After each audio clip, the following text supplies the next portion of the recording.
It hurts. It hurts when the person who was supposed to protect you becomes the reason that you had to learn to protect yourself. And that can be a daughter's first heartbreak, my friend. Hi, my friend. Welcome to the Bounce Back Black Woman podcast. I'm Dell, and I've overcome some of the most devastating heartbreaks I could ever have imagined. Do you find yourself stuck in sadness after a broken heart, asking God, why me?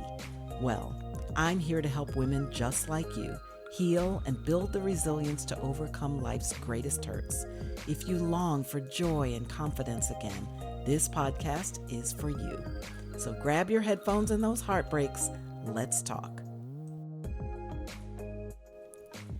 Welcome back, friend. I hope that you're doing well. And I'm not going to lie to you, this episode is a tender one. With June now behind us and Father's Day in the rear view mirror, I wanted to hold space for what this month might have stirred in your heart or the heart of someone that you love. The sadness, the silence, the complicated emotions that aren't easy to put into words all the time. And just so that you know, friend, this is a first episode in a 2-part series on father wounds. Next week, I'll be joined by my friend and fellow podcast host, Marcelle Cook Morrison, and she's the host of a podcast called Through My Father's Eyes. And this series is on father wounds. Maybe you or someone that you love had a father who wasn't there, or worse, who was there but was unsafe. Or maybe the father of your own children disappeared, physically, emotionally, or financially, leaving a huge gap for you to figure out how to fill for your children. And you know that his leaving will impact them in so many ways as they grow. I think it's important to bring this kind of heartbreak into the light because it's all too common. It's all too real. And all too often, it's a subject that's avoided or forgotten about when we talk about heartbreak. Heartbreak isn't just about romance. It's about all of life's hurts that scar us and cause us to not live our fullest and most rewarding life that God wants for us. Today, I'm sharing my own story, raw and honest. No apologies, no tiptoeing, no blame. Just real talk. There were many moments in my childhood when I didn't feel protected, when I didn't feel safe, when I felt very confused and conflicted. Moments when the man who should have been my covering became the reason that I needed one. Now, my father was a brilliant and talented architect. He was smarter than any man I've ever known. But my father also battled alcoholism and drug addiction. My father loved his children deeply, and while there may have been times that he meant well, what I know now is that his internal pain leaked out on us as chaos, as instability, as danger. Not just to me, but to my mother and to our safe home. There's a specific memory that I have that still makes my stomach tighten to this day. And even now, as a grown woman, as a mother and grandmother, as someone who has done so much work to heal, the little girl in me still sometimes asks, why wasn't I enough? Why weren't we worth protecting? And some of you know this feeling firsthand. But I'm going to say it anyway. It hurts.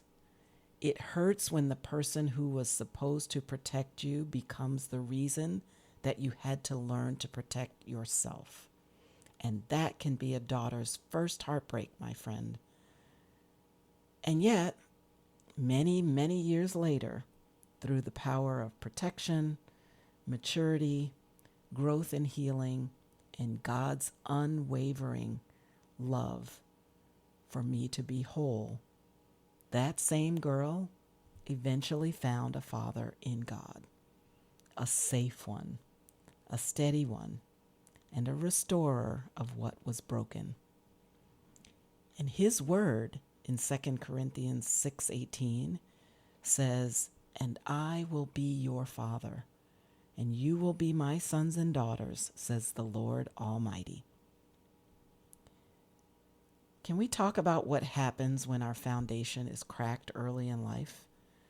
When the word father becomes a word that you flinch at, not find comfort in, or a word that you avoid because yours isn't around and everyone else's is coming to the Father's Day brunch at school. There's even heartbreak in the conflicting feelings that we experience, because too many times we love who he is or was at the very same time that we hate who he is or was. And that can be confusing, not only for a child, but even as you grow up to be a woman. So here's the truth that I want you to hear, my friend. God is not a reflection of your earthly father. God is the perfect image of what an earthly father should or should have reflected for you. He doesn't flinch when you cry. He doesn't wound you or others to teach a lesson. He doesn't disappear when you need him the most. Isaiah 64:8 says, "And yet, Lord, you are our Father. We are the clay, and you are the potter. We are all formed by your hand." And what that means is that God is not discarding you. He is not abandoning you and leaving you to figure this out on your own. He is right there with you, and he is shaping you. You need to trust that God will be able to be the father that you need, even in the absence of your earthly one. And that's not an instant fix. That's not an instant piece of knowledge that you put to work. That takes time. That takes focus. That takes prayer. And I know this because I didn't grow up in the church. I wasn't taught these truths as a child. I stumbled my way through childhood, young adulthood, and even early married life before I was able to replace my image of father with God. I mean, you don't just wake up one day and say, "Okay, God, I trust you now." It's a full-on journey. It's a series of surrenders and a slow, sacred unlearning. And I had to let go of the idea that all fathers leave, all fathers wound, all fathers shout, all fathers drink, all fathers hit. Because guess what? My heavenly Father never has. So why does it hurt so badly? It hurts because we were created to need a loving parent. It hurts because children crave safety, and we remember when we didn't have it. It hurts because unhealed father wounds don't just affect our past. They ripple into the ways that we love others, how we trust, how we relate, and yes, how we parent. But what was broken by man can still be healed by God. What if the father you've always longed for, the one who sees you, protects you, sings over you, was already there? Zephaniah 3:17 reminds us that God doesn't just tolerate us. He doesn't just put up with us because he has to. He delights in us. He sings over us. He calms our fears with his love.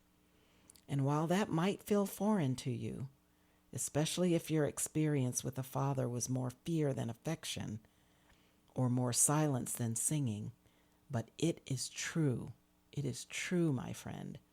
This is the father heart of God. He is present. He is protective. He is gentle. He is joyful. If you've never heard someone call you a delight, let today be the very first time. because your Heavenly Father has always thought of you that way since you were formed in the womb. So here's a journal prompt that I want you to take some time and write about. Think about it, pray about it, and write about it. And if you don't have a journal, please consider getting the Bounce Back Companion Journal because it's created just to mirror these episodes. But if you have one, pull that one out. I don't care where you journal. It's just important that you do. So here's the prompt. Where in my life have I confused God's character with the failures of a parent or caregiver? And what truth do I need to replace that with? And I want to encourage you, friend, to be honest. Be ruthlessly honest, brutally honest. Write without judgment. Make space for grace. But write your feelings and your experiences so that they can move through you and out onto the pages. Isaiah 49:15 says, "Can a mother forget her nursing child? Can she feel no love for a child she has borne? But even if that were possible, I would not forget you." Now, while that verse was specifically about mothers, I have to believe that in God's eyes, he meant the same for fathers. And so even when others, even when parents, even when fathers abandon us, God will not. So if you hear nothing else from today's episode, my friend, please know this. Know that you are worthy of love that stays. Know that you are shaped by truth and not by trauma. Know that you are chosen, cherished, and carried. Know that you are not fatherless. You are fatherful. You are always worthy of tenderness, of protection, of love that rejoices over you and not reacts against you. And while that may not have come from the man who gave you life, there is a Father who delights in your existence, who sees the little girl in you, and he stays. You're not doing this healing journey alone, my friend. I'm walking it with you, and so is he. If this episode touched something deep in you, my friend, I hope that you know you are not alone. You are not broken, and healing is still possible, but you don't have to do it in isolation. I want to invite you to join the conversation and our community in our private Facebook group called Bounce Back Black Woman. Simply search for it on Facebook and it should pop right to the top. If you don't already have a journal, I encourage you to order the Bounce Back Companion Journal so that you can get your thoughts and feelings on paper as you listen to these episodes and heal.